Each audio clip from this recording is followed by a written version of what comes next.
मैं 14 साल की थी। तब मेरे मम्मी-पापा की मौत के बाद मेरे चाचा-चाची मुझे अपने घर ले आए। कुछ ही दिनों बाद कोई मेरे कमरे में आता और मेरी टाँगों को फैलाकर मेरे साथ उसके बाद मेरी चीख निकल जाती। लेकिन मुझे समझ नहीं आ रहा था कि आखिर मेरे साथ ये सब कौन कर रहा था। एक दिन मैंने हिम्मत करके लाइट जलाई, तो सामने का नज़ारा देखकर मेरे होश उड़ गए, क्योंकि वो और कोई नहीं बल्कि मेरा नाम रिया है। मैं 14 साल की थी, लेकिन भरे पूरे जिस्म की थी, जिसकी वजह से मैं अपनी उम्र से ज़्यादा बड़ी लगती थी। मैं अपने मम्मी-पापा की बहुत लाडली बेटी थी। मेरा एक भाई था। हमारा छोटा-सा परिवार बहुत खुशहाल था, लेकिन न जाने एक दिन हमारे परिवार को किसकी नज़र लग गई। मैं बचपन से ही बहुत तब्बू किस्म की लड़की थी। इसी स्वभाव के कारण मैं जल्दी किसी से दोस्ती भी नहीं कर पाती थी। मुझे किसी के भी सामने खुलने में बहुत समय लग जाता था। जबकि मेरी इसी आदत की वजह से मेरे मम्मी-पापा मुझे लेकर थोड़ा चिंता में रहते थे, क्योंकि उनको लगता था कि मैं इतनी सीधी हूँ कि कोई भी मेरा आराम से फ़ायदा उठा सकता है, और अगर किसी ने मेरे साथ ऐसा किया, तो मैं डर के मारे शायद ही किसी को बताऊँ। इसलिए हमेशा जब भी मैं स्कूल से घर आती, तो मम्मी मुझे तरह-तरह के सवाल पूछती रहती कि बस में किसी ने कुछ कहा तो नहीं, या रास्ते में कोई मिला तो नहीं, किसी ने गलत तरीके से छुआ तो नहीं, और न जाने कितना तरह के सवाल। वो मुझे प्यार से समझाती कि अगर कभी भी ऐसी कोई बात हो तो मुझे ज़रूर बताना, बिना डरे, बिना झिझके। तुम्हारी माँ हमेशा तुम्हारे साथ है, और तुम्हारी माँ हमेशा तुम्हारा ही साथ देगी। इसलिए तुम बिल्कुल भी मत घबराना और ना ही परेशान होना। मम्मी की इन बातों से मुझे बहुत हिम्मत मिलती थी, क्योंकि मैं खुद भी जानती थी कि मैं इस तरह की सिचुएशन को हैंडल करने के काबिल नहीं हूँ। कभी रास्ते में मैं अगर अजीब से अंकल या आदमी को देख लेती, तो दूर से ही मेरे पैर कांपने लगते थे और मुझे समझ में ही नहीं आता था कि मैं क्या करूं। लेकिन फिर भी जैसे-जैसे मैं बड़ी हो रही थी, मैं खुद को ये समझा रही थी कि मुझे अपना ये स्वभाव बदलना होगा और अपने अंदर हिम्मत लानी होगी, क्योंकि अगर मैं ऐसे ही रही, तो फिर कभी भी इस दुनिया के साथ मुकाबला नहीं कर पाऊंगी। मेरी इसी आदत की वजह से मेरी स्कूल फ्रेंड्स भी मेरा मजाक उड़ाती थी कि मैं तो कुएं की मेंढक हूँ, जो कुएं से बाहर निकलना ही नहीं चाहती। लेकिन मैं अपने ऊपर से कुएं की मेंढक का टैग हटाना चाहती थी, और इसीलिए जिस जगह मुझे डर भी लग रहा होता, वहां भी मैं जबरदस्ती की हिम्मत जुटाकर उस सिचुएशन का सामना करती थी। एक दिन मेरे स्कूल में बोला गया कि आप लोगों का स्कूल टूर इस बार नैनीताल के लिए जा रहा है। मैं उस दिन बहुत खुश थी। मैंने खुशी-खुशी घर आकर मम्मी-पापा को अपने टूर के बारे में बताया। पहले तो उन्होंने मुझे मना किया, लेकिन मैंने उनसे बात की, रिक्वेस्ट की कि आप मुझे स्कूल टूर पर ज़रूर जाने दें। मैं भी अपने दोस्तों के साथ उनके साथ कुछ समय बिताना चाहती हूँ और अकेले बिना किसी सहारे के घूमना चाहती हूँ। लेकिन मम्मी-पापा थे कि मानने को तैयार नहीं थे। फिर मैंने उन्हें समझाया कि अगर आप लोग मुझे खुद से बाहर निकलने ही नहीं देंगे, तो फिर मैं और भी ज़्यादा डरपोक होती चली जाऊंगी। एक तरफ तो आप लोग मुझे हिम्मत वाली लड़की बनने के लिए कहते हैं, लेकिन दूसरी तरफ आप मुझे खुद से किसी भी सिचुएशन को फेस ही नहीं करने देते। तो फिर बताइए, मेरे अंदर हिम्मत कहाँ से आएगी, अगर हर जगह आप लोग ही मेरा सहारा बनकर रहेंगे। मेरी ये बात सुनकर मेरे मम्मी-पापा की आंखों में आंसू आ गए और वो बोले, तुम ठीक कह रही हो रिया, हम ही तुम्हें हिम्मती बनने को कह रहे हैं और हम ही तुम्हें कमज़ोर बना रहे हैं।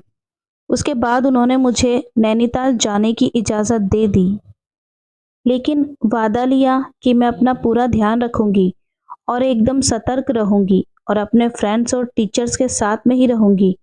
मैंने भी उनको प्रॉमिस कर दिया और खुशी-खुशी अपने टूर पर जाने की तैयारी शुरू कर दी। जब मैंने अपनी फ्रेंड्स को बताया कि मेरे मम्मी-पापा ने मुझे नैनीताल जाने की परमिशन दे दी, तो उन्हें तो यकीन ही नहीं हुआ, लेकिन मेरे चलने से वो बहुत खुश थे। उसके बाद अगले दिन सुबह-सुबह ही मैं खुशी-खुशी अपने घर से नैनीताल जाने के लिए पापा का वेट कर रही थी, क्योंकि पापा मुझे स्कूल छोड़ने वाले थे। फिर वहां से ही मैं टूर पर जाती। मेरे बड़े भाई रजत मुझे बहुत चिढ़ा रहे थे कि दिमाग लगाकर घूमना। ये ना हो कि तुम्हारी सहेलियां कहीं घूमने निकल जाएं और तुम बेवकूफ़ों की तरह कहीं और ही निकल जाओ। मैंने कहा, अब आप मेरी चिंता बिल्कुल भी मत कीजिए। मैं अब बेवकूफ़ नहीं रही, अब मैं भी समझदार हो गई हूँ। इसलिए तो देखिए, मुझे मम्मी पापा ने अकेले जाने की इजाज़त दे दी है और अब मैं नैनीताल घूमूंगी और आप यहाँ घर में बैठना। मेरी ये बात सुनकर भैया बुरी तरह से चिढ़ गए, लेकिन मैं जानती थी कि वो बस मुझे मजाक में ही चिढ़ाते हैं। असल में तो मेरे घूमने से वो भी बहुत खुश थे। उसके बाद मैं अपनी फ्रेंड्स के साथ नैनीताल के लिए निकल गई। नैनीताल पहुंचकर मुझे बहुत ही ज़्यादा मज़ा आया। मेरी लाइफ के ये सबसे अच्छे दिन थे, लेकिन मुझे नहीं पता था कि मेरी ज़िंदगी के बुरे दिन अब शुरू होने वाले हैं। मैं जब नैनीताल से वापस घर लौट कर आई, तो मेरे घर पर बहुत ज़्यादा लोगों की भीड़ लगी हुई थी। मुझे तो समझ ही नहीं आ रहा था कि आखिर मेरे घर में इतने सारे लोग अचानक से क्यों और कैसे आ गए। जब मैं थोड़ा और अंदर बढ़ी, तो अजीब तरह के रोने की और चिल्लाने की आवाज़ आ रही थी। मेरा दिल बैठा जा रहा था। मुझे तो कुछ भी समझ नहीं आ रहा था। लेकिन जैसे ही घर के अंदर पहुंची, सामने का नज़ारा देखकर मेरे तो हाथ पैर ही ढीले पड़ गए और मैं धड़ाम से ज़मीन पर गिर गई। सामने मेरे मम्मी पापा और भाई की लाश रखी हुई थी, जिन्हें देखकर मैं होश खो बैठी। कुछ देर बाद मुझे जब होश में लाया गया, तो मेरी चाची मुझे सहारा दिए हुए थी। मुझे बहुत गहरा सदमा लगा हुआ था, जिसकी वजह से मैं रो भी नहीं पा रही थी। लेकिन मेरे रिश्तेदार मुझे रुलाने की पूरी कोशिश कर रहे थे। एक दिन में ही मेरी पूरी दुनिया उजड़ गई। कुछ देर बाद ही मेरे मम्मी पापा और भाई की लाशों को अंतिम संस्कार के लिए ले जाने लगे। ये देखकर मैं बुरी तरह से उनके पीछे पीछे दौड़ पड़ी और चीखने लगी, लेकिन कुछ लोगों ने मुझे जबरदस्ती पकड़ लिया और मेरी आंखों के सामने ही मेरा परिवार मुझसे हमेशा हमेशा के लिए जुदा हो गया। बाद में पता चला कि मम्मी पापा और भाई शाम को एक पार्टी में जाने के लिए निकले थे। तभी उनकी कार का एक बहुत बड़ा ज़बरदस्त एक्सीडेंट हो गया, जिसमें उन लोगों की on the spot he death हो गई। मुझे अपने परिवार से बिछड़ने का गम बर्दाश्त ही नहीं हो रहा था। मैं रो रो कर भगवान से यही कह रही थी कि अगर आपको मुझसे मेरा परिवार छीनना ही था, तो मुझे भी मार डाला होता। आखिर मुझे क्यों जिंदा रखा? मैं अकेले कैसे जी पाऊंगी बिना किसी सहारे के? क्योंकि मैं तो आज तक अपने मम्मी पापा की छाँव में ही पली बड़ी हूँ। अब मेरे मन में सबसे बड़ा सवाल यही था कि मैं कैसे जिंदा रहूंगी और अपनी आगे की बची हुई जिंदगी कैसे गुजारूंगी। अब तो मेरे अंदर और भी ज्यादा डर बैठ गया था। मैं जरा जरा सी बात पर रोने लगी थी और अगर कोई मुझसे हल्का सा भी तेज बोल देता, तो मेरे हाथ पैर कांपने लगते और आंखों से आंसू गिरने लगते। कुछ दिनों बाद मुझे मेरे चाचा चाची अपने घर ले गए। मेरे चाचा एक प्राइवेट कंपनी में दूसरे शहर में नौकरी करते थे और चाची उसी शहर में किसी कंपनी में जॉब करती थी। वो मेरे मम्मी पापा के जितने अमीर नहीं थे, लेकिन फिर भी वो मुझे रख रहे थे और मेरा खर्चा उठा रहे थे। अपने खर्चे की पूर्ति करने के लिए उन्होंने अपने मकान का कुछ हिस्सा किराए पर उठा रखा था, जिसमें 2-3 किराएदार भी रहा करते थे। मेरे चाचा चाची का एक बेटा था जिसका नाम आशीष था। वो मुझसे 2 साल बड़ा था, लेकिन मुझे पता नहीं क्यों उसे देखकर ऐसा लगता था कि जैसे उसे मेरा उसके घर में रहना बिल्कुल भी पसंद नहीं, क्योंकि वो मुझसे कोई बात नहीं करता था। जब कोई बहुत ज़रूरी बात होती, तो बस वही कहता। उसके अलावा वो मुझसे एक भी शब्द नहीं कहता और मुझे अजीब तरह से घूर घूर कर देखता रहता। मेरी चाची और चाचा दोनों ही बहुत अच्छे थे। वो मुझे बहुत प्यार करते थे और बिल्कुल अपनी बेटी की तरह ही रखते थे।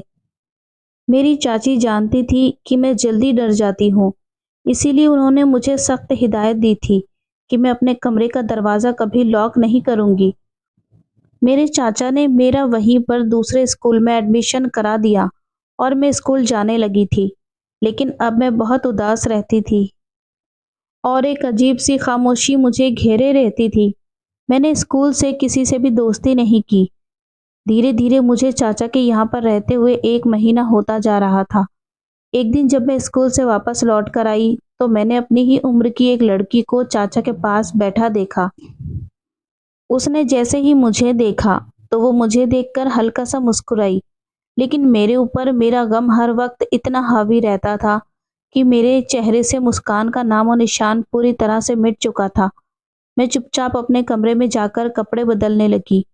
थोड़ी देर बाद मुझे चाची ने बाहर बुलाया और कहा, इससे मिलो। इसका नाम है शालिनी। हमारे यहाँ पर एक नए किराएदार आए हैं और उन्हीं की बेटी है ये। तुम्हारी उम्र की है और तुम चाहो तो इससे दोस्ती भी कर सकती हो। मैं थोड़ी देर चाची के कहने के कारण उसके पास बैठी, लेकिन कुछ देर बाद उसके ट्यूशन वाले सर आ गए, इसलिए वो पढ़ने के लिए चली गई। मेरी दिनचर्या सिर्फ यही थी कि मैं सुबह उठकर स्कूल जाती, लौटकर अपने स्कूल का काम करती। शाम को चाची जब ऑफिस से आ जाती तो थोड़ा बहुत उनके साथ घर के काम करवा लेती और चुपचाप शाम को खाना खाकर सो जाती। अगले दिन चाचा जी घर वापस आए तो उन्होंने बताया कि उनकी कंपनी ने उन्हें यहाँ की ब्रांच में ही ट्रांसफर कर दिया है और अब वो यहीं पर रहकर जॉब करेंगे। ये बात सुनकर हम सब खुश हो गए। अब शालिनी से भी मेरी दोस्ती हो गई थी और मैं उससे बातें कर लिया करती थी। 2-3 दिन बाद जब मेरी चाची को अपने मायके की एक शादी में जाना पड़ा, तो वो मुझे ही घर का ख्याल रखने को कहकर चली गईं। जिस दिन वो गईं, उस दिन की रात को सारा काम निपटाकर मैं अपने कमरे में जाकर चुपचाप लेट गई, लेकिन मुझे नींद नहीं आ रही थी। बस मैं सोने की कोशिश कर रही थी। मेरे दिमाग में अपने अतीत के वही सब दुख भरे पल चल रहे थे कि तभी अचानक से ऐसा लगा कि जैसे कोई मेरे बिस्तर पर बैठा। मैं घबराकर अंधेरे में इधर उधर देखने लगी, लेकिन फिर मुझे ऐसा लगा कि शायद ये मेरा वहम है, इसलिए मैं चुपचाप लेट गई। 5 मिनट के बाद ही किसी ने कसकर मेरा मुंह दबा दिया। मैंने एकदम से चीखने की कोशिश की, लेकिन उसने मेरी गर्दन पर चाकू रखा और बड़ी ही अजीब सी आवाज में उसने मुझसे कहा, अगर चीखी तो गर्दन काट दूंगा, इसलिए बिल्कुल हिलना मत। डर के मारे मेरे हाथ पैर थर थर कांपने लगे और मुझे भयंकर पसीना आने लगा। उसके बाद तो उस आदमी ने मेरे साथ जो करना शुरू किया, मैंने कभी सपने में भी नहीं सोचा था। उसने एक एक करके मेरे सारे कपड़े हटाने शुरू कर दिए और मुझे गलत तरीके से यहाँ वहाँ कस कस कर दबा दबा के छूना शुरू कर दिया। मैं इतनी डरपोक थी कि जरा सी भी आवाज अपने गले से निकाल नहीं पा रही थी और वो मेरे साथ अपनी सारी मनमानी कर रहा था। और उसके बाद उसने अचानक से मेरी सलवार उतार दी और फिर तो उसने मेरा जो कपड़ा था वो भी हटा दिया। मेरे दिल की धड़कन इतनी तेज चलने लगी थी जैसे मुझे अटैक ही पड़ जाएगा। मेरी आंखों से आंसू लगातार बहते ही चले जा रहे थे। मुझे बड़ा अजीब सा महसूस हुआ। मैंने एक बार थोड़ी हिम्मत करके उसको पीछे धकेलने की कोशिश की, लेकिन उसने दोबारा से मेरी गर्दन पर चाकू रख दिया। अब तो मैं बहुत बुरी तरह से घबरा गई और फिर मैंने उसके सामने पूरी तरह से आत्मसमर्पण कर दिया। उसके बाद पूरी रात वो मेरे साथ वो सब करता रहा और मैं एक जिंदा लाश की तरह पड़ी उसे सब कुछ करवाती रही। सुबह के करीब 4 बजे वो चुपचाप अंधेरे कमरे में कहीं गायब हो गया। मुझे पता भी नहीं चला कि वो कहाँ गया। उसके बाद मैंने अपने कपड़े ठीक किए। जब मैं सुबह उठी तो चाची घर वापस लौट चुकी थी। मेरी हालत देखकर मुझसे बोली, रिया क्या बात है, तुम्हारी तबीयत ठीक नहीं है क्या? उन्हें देखकर मुझे कुछ समझ ना आया और मैंने उन्हें रोते रोते गले से लगा लिया। मुझे रोता देखकर वो थोड़ा घबरा गई और बोली, क्या बात है? लेकिन मैं डर के मारे उन्हें कुछ भी नहीं बता पाई। मुझे लगा कि अगर मैंने उन्हें सब कुछ बता दिया तो पता नहीं क्या होगा, क्योंकि अभी तो मुझे यही नहीं पता कि मेरे साथ वो सब करने वाला आखिर कौन था। फिर मैंने झूठ बहाना बना दिया कि मम्मी पापा की याद आ रही है। बस उसके बाद उन्होंने मुझे चुप कराकर नाश्ता कराया। उस दिन मैंने कहा कि मेरी तबीयत ठीक नहीं है, इसलिए मैं स्कूल नहीं जाऊंगी। उस दिन की रात जैसे ही हुई मुझे डर लगने लगा। मैंने चाची से कहा कि क्या मैं अपने कमरे का दरवाज़ा लॉक कर लूं? लेकिन मुझे चाचा और चाची दोनों ने ही मना कर दिया। उन्होंने कहा, घबराने वाली कोई बात नहीं, तुम आराम से लेटो। अगर रात में कोई बात हो तो तुम मुझे आवाज़ देना या फिर फ़ोन कर देना, हम तुम्हारे कमरे में आ जाएंगे। उनके मना करने के बाद मैं मजबूर हो गई और फिर मैंने उस रात अपने कमरे का दरवाज़ा बंद नहीं किया, लेकिन पूरी रात मैं डर से सहमी लेटी रही और भगवान से दुआ करती रही। उस रात मेरे साथ जो कुछ भी नहीं हुआ, 2-3 दिन बाद मैं अपना होमवर्क कर रही थी, तभी अचानक से मेरे चाचा का बेटा आशीष मेरे कमरे में आया और मुझसे कहने लगा, चॉकलेट खाओगी? उसे मेरे कमरे में देखकर मैं थोड़ा घबरा गई, क्योंकि इससे पहले तो वो मुझसे कभी नहीं बोला था और ना ही कभी मेरे कमरे में आया, और आज तो वो मुझे कुछ खाने को पूछ रहा था। ये देखकर मैं बुरी तरह से चौंक गई। मैंने उसे तुरंत ही मना कर दिया। फिर वो मुझसे बोला कि मैं अपने दोस्त के साथ बर्थडे पार्टी में जा रहा हूँ, मेरे साथ चलोगी? मैंने उसे पार्टी में जाने के लिए भी इनकार कर दिया। मैंने कहा मेरी तबीयत ठीक नहीं है। उसके जाने के बाद मैं सोचने लगी कि इसका स्वभाव मेरे प्रति अचानक से कैसे बदल गया। अभी तक तो इसने मुझसे बात भी नहीं की थी और अचानक ही आज ये मुझे खाने पीने का पूछ रहा है और मुझे अपने साथ पार्टी में भी ले जाने को तैयार था। आखिर इतना बड़ा बदलाव अचानक से कैसे आया? मेरे दिमाग में अब यही सब चलने लगा कि कहीं इसी ने तो मेरे साथ। फिर मैंने सोचा नहीं, ऐसा नहीं हो सकता। लेकिन मैं इतना तो जानती थी कि वो सब कुछ मेरे साथ करने वाला कोई बाहर का तो नहीं हो सकता। उसी रात मैं चुपचाप कमरे में लेटी हुई थी, तभी वही आदमी फिर से अचानक से मेरे कमरे में आ गया और मेरी गर्दन पर चाकू रखा और मुझसे वही धमकी दोहराई। मेरी तो जैसे हालत ही खराब हुई थी। वो पूरी रात मेरे साथ वही करता रहा और फिर अचानक से अंधेरे कमरे से गायब हो गया। मुझे समझ नहीं आ रहा था कि मेरे साथ ये सब हो क्या रहा है। मैं रो रो कर मम्मी पापा को याद करती कि आप लोग मुझे छोड़कर क्यों चले गए। ये दुनिया बहुत बुरी है। आप लोग भी मुझे अपने पास बुला लो। देखो आपकी बेटी का क्या हाल किया जा रहा है। एक दिन स्कूल में मेरी इंग्लिश टीचर हम लड़कियों को समझा रही थी कि अब हम बड़े हो रहे हैं और आज इस समाज में कई लोग ऐसे हैं जो हमारा फायदा उठाने की कोशिश करते हैं। इसलिए हमें हमेशा ही सजग और सतर्क रहना चाहिए। वो हमारा फायदा सिर्फ और सिर्फ हमारी कमजोरी की वजह से उठाते हैं, क्योंकि हम कभी उनका मुकाबला करने की हिम्मत नहीं जुटा पाते। अगर कभी भी कोई तुम्हारे साथ गलत करता है तो हिम्मत दिखाओ और उसका डटकर सामना करो, और अपने घर के किसी भी बड़े को, टीचर को या अपने दोस्त को, जिसको भी अपनी प्रॉब्लम बताने में तुम्हें कंफर्टेबल फील हो, उसे ज़रूर बताओ। उनकी बात सुनकर मुझे थोड़ी सी हिम्मत अपने अंदर महसूस होने लगी और मैं सोचने लगी कि अब मुझे ही अपने लिए खुद कुछ करना होगा।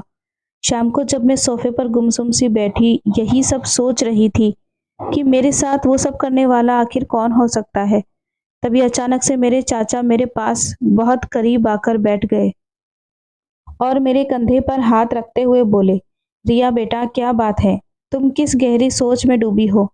चाचा ने मुझे जब छुआ तो मेरे अंदर अजीब सी घबराहट तैर गई और मुझे बिल्कुल वही एहसास हुआ जो मुझे उस आदमी के छूने पर होता है। वो मुझसे पूछे चले जा रहे थे, लेकिन मैं उन्हें घूर घूर कर देख रही थी और मन ही मन सोच रही थी कि क्या ये सब मेरे साथ मेरे चाचा ने किया है। तभी मेरी चाची मेरे पास आई और उन्होंने मुझे हिलाते हुए कहा, रिया तुम्हारे चाचा तुमसे कुछ पूछ रहे हैं। क्या बात है बेटा? मैं देख रही हूँ कि अचानक तुम आजकल बहुत ज्यादा खोई खोई सी लगती हो, और अगर तुम्हारे मन में कोई बात है तो तुम हमें बता सकती हो। इससे पहले कि मैं कुछ कहती, मेरे चाचा ने मेरे हाथ को अपने हाथ में पकड़ लिया और उसे सहलाते हुए बोले, हाँ बेटा बताओ क्या बात है। उनके ऐसा करने से मुझे अंदर से घिन जैसी आने लगी। मैं घबराने लगी। मैंने तुरंत ही अपना हाथ उनके हाथ से छुड़ाया और कहा कि कोई बात नहीं, मुझे अपना होमवर्क करना है। और मैं भागकर अपने कमरे में आ गई। अपने कमरे का दरवाज़ा बंद करके मैं बहुत देर रोती रही। अब तो मुझे पक्का यकीन हो गया था कि मेरे साथ वो सब करने वाला और कोई नहीं बल्कि मेरे चाचा ही हैं, क्योंकि उनके छूने का तरीका बिल्कुल वैसा ही था जैसा उस आदमी का था। मुझे अपने चाचा से घिन आने लगी थी और उन पर इतना गुस्सा आ रहा था कि मन कर रहा था कि मैं उनकी जान ही ले लूं। वो इतने गिरे हुए इंसान हो सकते हैं, ये मैंने सोचा भी नहीं था। उसी रात जब मैं लेटी हुई थी तभी वही आदमी एक बार फिर मेरे कमरे में आ गया। उसने मेरे साथ वही सब करना शुरू कर दिया, लेकिन आज मैं अपने अंदर थोड़ी हिम्मत जुटाई हुए थी। उसने जैसे ही मेरे साथ वो सब करना शुरू किया, मैंने पास की टेबल पर रखी लैंप जला दी। कमरे में रोशनी होते ही सामने का नज़ारा देखकर मेरे पैरों तले जमीन ही निकल गई, क्योंकि वो आदमी तो मैंने उसे कहा कि अब मैं तुम्हारी सारी करतूत अपनी चाची को बताऊंगी। तो उसने मेरे मुंह पर खींचकर एक तमाचा मारा। उसके बाद उसने झट से अपना फ़ोन निकाला और मेरी एक गलत तस्वीर अपने फ़ोन में ले ली और मुझसे बोला कि अब अगर तूने अपना मुंह खोला तो मैं ये तेरी फ़ोटो सबको दिखा दूंगा और फिर तेरी जो बदनामी होगी वो तू बर्दाश्त नहीं कर पाएगी। मैंने सपने में भी नहीं सोचा था कि मेरे साथ ये सब होगा। वो मुझसे बोला, बहुत अच्छा किया तूने लाइट जला दी। मैं भी अंधेरे में ये सब करके परेशान हो गया था। अब मैं आराम से उजाले में देखकर तेरे साथ खुलकर मज़े लूटूंगा। और अब तुझे भी मेरा साथ देना होगा, वरना तुझे तो पता ही है कि मैं तेरे साथ क्या क्या करूंगा। मैंने उसके आगे बहुत हाथ पैर जोड़े, लेकिन उसने मेरी एक भी नहीं मानी और फिर उसने मुझे तरह तरह के आसान वाली स्थिति बताने को बोला। मुझे तो उसकी कोई बात समझ नहीं आ रही थी, लेकिन फिर तो हर दिन वो मेरे साथ उस कमरे में आकर तरह तरह के आसन बनवाकर मेरे साथ अजीब अजीब तरीके से वो सब करता और मेरी हालत ही खराब कर देता। उसकी हैवानियत मेरे साथ बढ़ती ही चली जा रही थी, क्योंकि अब वो समझ चुका था कि मैं उसके खिलाफ जा नहीं सकती, इसलिए वो अपनी पूरी मनमर्जी के साथ कर रहा था। एक दिन वो मुझे अपनी हैवानियत का शिकार बनाने के लिए फिर कमरे में आया और अपना गंदा खेल मेरे साथ शुरू किया। लेकिन तभी अचानक से कुछ ऐसा हुआ जिसकी मैंने कल्पना भी नहीं की थी। उसने जैसे ही अपनी इच्छा का गंदा खेल मेरे साथ शुरू किया, तभी पीछे से आकर मेरी चाची ने उसे दबोच लिया और घसीटकर बाहर ले गई। मैंने तुरंत ही अपने कपड़े पहने और दौड़कर बाहर गई। चाची ने उसे जोर जोर से पीटना शुरू कर दिया। शोर सुनकर आशीष भी कमरे से बाहर निकल आया। ये देखकर मैं इस बात से वाकिफ हो गई कि मेरे साथ ये सब आशीष नहीं कर रहा था। इसका मतलब ये सब मेरे साथ चाचा कर रहे थे, क्योंकि जब मैंने लाइट जलाई तो जो आदमी मेरे सामने बैठा था उसने काले रंग के मास्क से अपना पूरा चेहरा ढका हुआ था, इसलिए मुझे उस आदमी का चेहरा नहीं दिख रहा था। पर अचानक से चाचा भी कमरे से बाहर निकले तो मेरे पैरों तले से ज़मीन खिसक गई। अब तक तो मैं अपना गुनहगार चाचा को ही समझ रही थी, लेकिन मेरा गुनहगार चाचा नहीं थे। तो फिर आखिर मेरे साथ ये सब करने वाला कौन था? चाचा चाची ने पूछा, ये कौन है? क्या ये चोर है? तो चाची ने कहा, नहीं, ये हमारी रिया के साथ गलत हरकत कर रहा था। ये सुनकर चाचा गुस्से में बुरी तरह से उसके ऊपर टूट पड़े और उसे पीटना शुरू कर दिया। वो अपना मास्क कस के पकड़े हुए था, जिसे चाचा चाची खींचने की कोशिश कर रहे थे। तभी फिर आशीष ने भी उनका साथ दिया और तीनों लोगों ने पूरी ताकत लगाकर उसका मास्क उसके चेहरे से अलग कर दिया। उस आदमी का चेहरा जैसे ही हम लोगों के सामने आया, हम सब के ऊपर एक साथ बिजली गिरी और चाची ने कहा, शालिनी के पापा। उसके बाद तो हम सब कुछ मिनट के लिए अपनी अपनी जगह जम गए। तभी वो आदमी भागने की कोशिश करने लगा, पर चाचा ने उसे कस के पकड़ लिया और आशीष की मदद लेकर चाचा ने उसे एक कुर्सी से बांध दिया। थोड़ी देर में चाचा ने पुलिस को फ़ोन करके घर बुलाया और शालिनी की मम्मी को भी चाची ने नीचे बुलाया और उन्हें पूरी घटना से अवगत कराया। वो इस बात को मानने को तैयार नहीं थी और शालिनी तो बेचारी बुरी तरह से रो रही थी। फिर जब शालिनी के पापा को पुलिस पकड़ कर ले गई तो हम लोग भी वहां उनके साथ गए। पुलिस ने चाची के बयान दर्ज करने शुरू किए और पूछा तो चाची ने बताया कि ये रिया के साथ गलत हरकतें कर रहा था, पर उससे पहले ही मैंने इसे पकड़ लिया। उनकी ये बात सुनकर मैं फूट फूट कर रोने लगी और मैंने कहा कि चाची, ये मेरे साथ उसने पहली बार नहीं किया था, बल्कि न जाने कितने दिन से। मेरी बात सुनकर सभी लोग सदमे में चले गए। पुलिस ने मुझे प्यार से पूछा कि बेटा, जो भी बात है साफ साफ बताओ। तो मैंने उन्हें मेरे साथ अब तक जो भी होता आया सब कुछ बता दिया। अब तो मेरे चाचा चाची भी बहुत रो रहे थे और उन्हें कुछ भी समझ नहीं आया। उसके बाद पुलिस ने शालिनी के पापा को पीटना शुरू कर दिया तो उसने सच बताना शुरू किया। उसने पुलिस को बताया कि मैंने इस लड़की को जब पहली बार देखा तो मेरा दिल इस पर आ गया। मैंने धीरे धीरे नोटिस करना शुरू किया कि ये लड़की बहुत ही दब्बू किस्म की और डरपोक है। फिर मुझे शालिनी के इसके बारे में कुछ कुछ बातें पता चली, जैसे कि ये बहुत कम बोलती है और जल्दी घबरा जाती है और इसकी चाची ने इसे अपने घर का दरवाज़ा अंदर से लॉक करने को मना कर रखा है। ये सारी बातें मैं जान गया था, जिस दिन मुझे पता चला कि इसकी चाची शादी में गई हुई है, उस रात मैं खुद को कंट्रोल ही नहीं कर पाया और इसके कमरे में दबे पांव चाकू लेकर पहुंच गया। मैंने जैसा सोचा था ये उससे भी ज्यादा डरपोक निकली। मैंने जैसे ही इसे धमकाया, ये मेरी एक ही धमकी में डर गई और मेरे सामने बिछ गई। जब ये एक बार मेरे सामने टूट गई तो फिर मेरी हिम्मत बढ़ गई, इसलिए मैं फिर आए दिन इसके साथ अपना खेल खेलने लगा। चाची ने बताया कि ऑफिस में ज्यादा काम की वजह से अक्सर मैं रात में गहरी नींद में सो जाती हूँ, लेकिन इस रात मेरे पेट में अचानक से तेज दर्द उठा तो मैं गोली खाने के लिए किचन में आई। तभी मुझे कुछ अजीब सी आवाज आई। मैंने तुरंत ही रिया के कमरे में झांक कर देखा तो अंदर का नजारा देखकर तो मेरे होश ही उड़ गए और मैंने तुरंत इस आदमी को दबोच लिया। पुलिस ने उस आदमी से कहा, तेरी खुद की बेटी इसी उम्र की है, तुझे ये सब करते हुए शर्म नहीं आई? इस बात पर वो मगरमच्छ के आंसू बहाने लगा और माफी मांगने लगा। पुलिस ने मुझसे कहा, बेटा, पहली बार ही जब तुम्हारे साथ ये सब कुछ हुआ तो ये बात तुमने अपनी चाची को क्यों नहीं बताई? तो मैं बुरी तरह से रोने लगी। मैंने कहा, मैं बहुत डर गई थी और इस डर की वजह से मैं किसी को कुछ भी नहीं बता पाई। मेरी चाची ने मुझे गले से लगा लिया और चुप कराने लगी। मैं भी उनसे चिपक कर बिलक बिलक कर रोने लगी और मन ही मन खुद को कोसने लगी कि मैं तो चाचा पर और उनके बेटे पर ही शक कर रही थी और इसीलिए मैं ये बात चाची को नहीं बता पाई, क्योंकि मुझे लगा कि अगर मैंने उन लोगों का नाम चाची के सामने लिया तो वो मेरा साथ किसी भी हाल में नहीं देंगी। उसके बाद पुलिस ने मेरी मेडिकल जांच कराई और जब शालिनी के पापा का जुर्म साबित हो गया तो उसे जेल हो गई। चाची ने मुझसे वादा लिया कि मैं आज के बाद उनसे कभी भी कोई भी बात नहीं छुपाऊंगी और किसी से भी नहीं डरूंगी। आज इस घटना को 3 महीने बीत चुके हैं, लेकिन अभी भी मैं उस सदमे से उभर नहीं पाई हूँ। मेरी जिंदगी में इतना कुछ बुरा हुआ है जितना कभी मैंने सोचा भी नहीं था। लड़कियां कभी भी कहीं भी सुरक्षित नहीं होती, चाहे वो घर के अंदर हो या बाहर। वो तभी सुरक्षित रह सकती हैं जब वो सजग रहें और सतर्क रहें और अपने लिए हमेशा डटकर मुकाबला करने को तैयार रहें। आई होप ये कहानी आपको पसंद आई होगी। ऐसी और कहानियां सुनने के लिए इस चैनल को सब्सक्राइब करें और बेल आइकन दबाना ना भूलें। मिलते हैं कल एक नई कहानी के साथ, तब तक अपना ख्याल रखें। Thanks for